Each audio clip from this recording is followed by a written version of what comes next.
Joining us now from the Job Creators Network and the National Women's Coalition, Sue Kenfield. Hey, Sue, great to have you, man. Good morning, John. Thanks for having me. Sue, tell me about some of the things that you're involved with the Women's Coalition. Laura Trump is launching a new organization, a Women's Business Coalition, on Tuesday. It's going to be just outside of Philadelphia. What are some of the things that you're working out? What are some of the impacts, the impact of the Trump economy on your organization? Can you lay that out for us, Sue? Sure, I'd be happy to. You know, it's been a great economy for women. Last year, there were 12.3 million women-owned businesses in the United States, and women own 4 out of every 10 businesses in the United States. So that's a pretty impressive number when you think back in 2007, that's been an increase of 58% overall, which Wow. businesses in general have only seen an increase of 12%. So women are rocking it out there, launching new businesses. And so how does this tie back in? Why has this women upswing and surge in opening up businesses? What's the genesis of this now? Well, I think women want to be empowered. You know, women are creative. They want to have an impact in the world, and this economy has allowed them to go out there and unleash that creativity. When you have a down economy, it's much more difficult for anybody to do that. And you know, women have unique skills and opportunities to go out and impact the world in interesting ways. And some of the regulations that have been holding women back have been lifted under this administration. And I think it's just an exciting time for businesses in general and women in particular. You know, the other thing, Sue, that you want to talk about is and I saw this, I think it was Ivanka Trump shared this with me the last time I was in a meeting with her at the White House. Of all these women that have started new businesses in the Trump economy, 69% of them are minority women. 69%. And of the 69%, 75% of those are African American women. Why? Well, again, if opportunities open and women have that availability to unleash that potential, that entrepreneurial spirit, and go out and make a difference in the world, it's a great thing.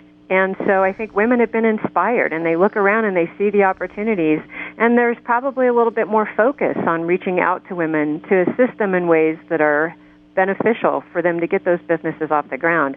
As you say, last year there were 1,800 new women-owned businesses that were launched every day, and women of color founded a majority of those businesses, and that's really exciting.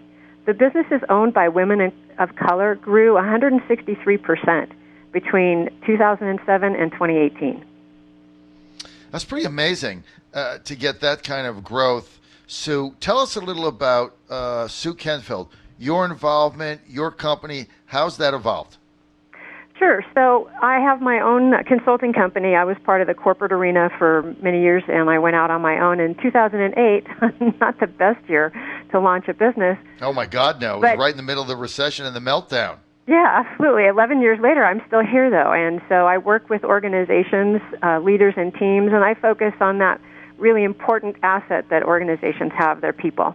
And managers are spending at least 40% of their time trying to handle dysfunctional human dynamics in the workplace.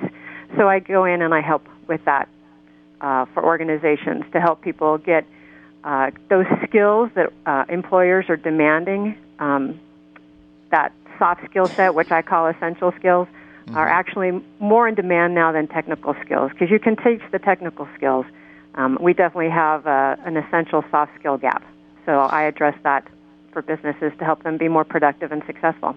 If people want more information on your business, Sue, what's your website? Where do they go? Sure, they can go to SueKenfield.com. And now, you said you left corporate America, right? So I did too. A little before 2008, though. I date you a little bit, so I'm a little bit older. But so both of us went through that, left the rat race. But you opened up a business in 2008. I mean, there's no worse time in since the Great Depression trying to open a business. Nobody had any money back then. People were being foreclosed on. Cars were being repoed. Unemployment was 13%. How did you survive through that, Sue? Well, I planned ahead. I had a little bit of savings that could carry me through some of the difficult times, and I had connections that I worked. When I was in the corporate arena, people saw the quality of the work that I did there, and gave me opportunities when I went out on my own. So it was a rough time. It was a little scary. I started to have some doubt, as many people would, but I had to trust that what I had been wanting to do for a couple years at that point was going to carry me through. And so I just kept pushing forward, and that's the entrepreneurial spirit. Don't quit. Right. So tell me, since the Trump economy and the tax cuts have taken root, tell me about how that's affected your business specifically. Well, when people have more capital to work with, it's easier for them to invest in their most important asset, their people. When economies attract, generally that tends to retract as well. And so, my customers are all doing well in terms of their business and their market segments. Their biggest challenge is finding the talent now. And so it's an unfortunate but a preferable problem to have as opposed to not having enough work. And so it's exciting for people who are out there who are looking for jobs and wanting to maybe move into opportunities that provide a much better living wage for them.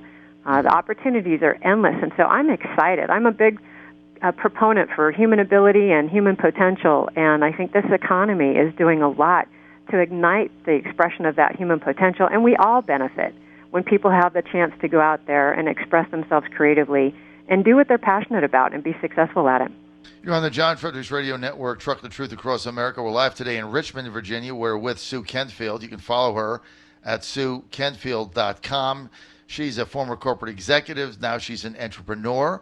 Her business transforming complex human dynamics, which she was just talking about. And she left the rat race of corporate America in 2008, toughest time to do that. And this segment is brought to you by the Job Creators Network. For more information, you want to go to jobcreatorsnetwork.com, jobcreatorsnetwork.com. Let's talk about the Women's Coalition Trump re-election 2020.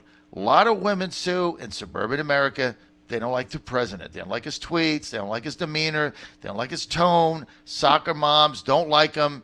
We've heard that. We've seen all the polling.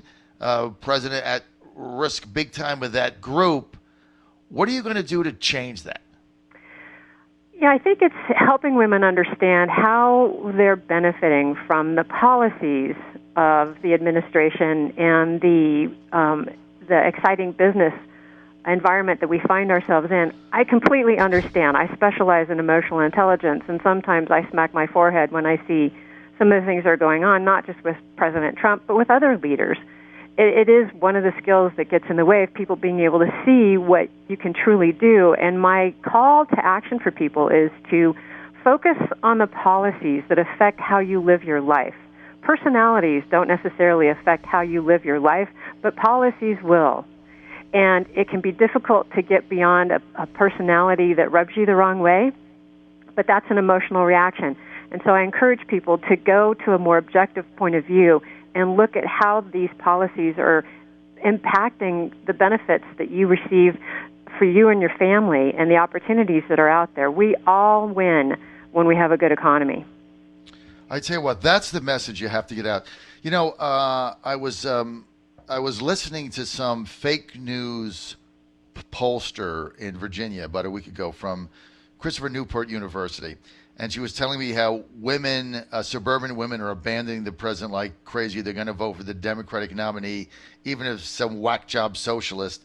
And she said the reason is they're terrified that Trump might get reelected again. And she used the word terrified.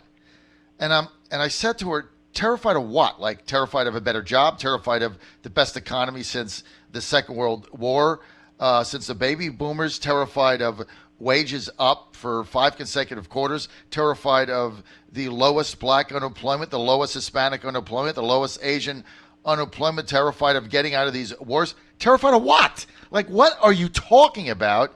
That's the issue. If you can just get the message out, this economy is doing so great for women I mean, it's unbelievable. We have more women working now than we've ever had. As you said, 168% increase in women opening up new businesses. 69% of those minorities, 75% of those African American females. The Trump economy for women is booming.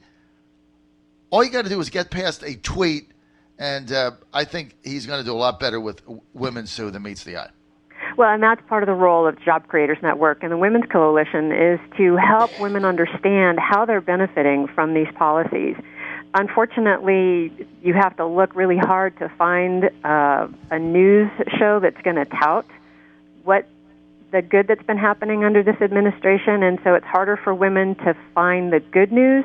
And so that's our role, is to get that message out and help people understand the policies are helping women in a myriad of ways. And that's part of the challenge with, I think, anybody who wants to support these policies and have an economy continue to grow, is to be able to communicate that in ways that get beyond what people feel about the personality. And Sue, that's what we're doing right here today. Sue Kenfield, Job Creators Network, National Women's Coalition. And that news outlet, Sue, that you're looking for is mine right here in the John Fredericks Show. That's why, Sue, when the show is over, you want to download. Really appreciate it. Sue, you want to download my app. It'll change your life. Not only will you get the news you want, but you can have me 24/7. So if you have an iPhone, Sue, just go to, just put in the App Store, The John Fredericks Show. If you have an Android, no problem. Go to Google Play, put The John Fredericks Show in, download my app. Your life, Sue, will immediately get better, guaranteed. And everything else you want, you just touch it, make a wish. It's the best app ever in the history of apps. Sue, thanks for being with us. Thanks for being with us. Brought to you by the Job Creators Network. Sue Kenfield, she's part of the National Women's Coalition, trying to get the word out. All you have to do is open the door and look outside, and life is great under the Trump economy for women. Thanks for being with us, Sue. Go to SueKenfield.com, SueKenfield.com.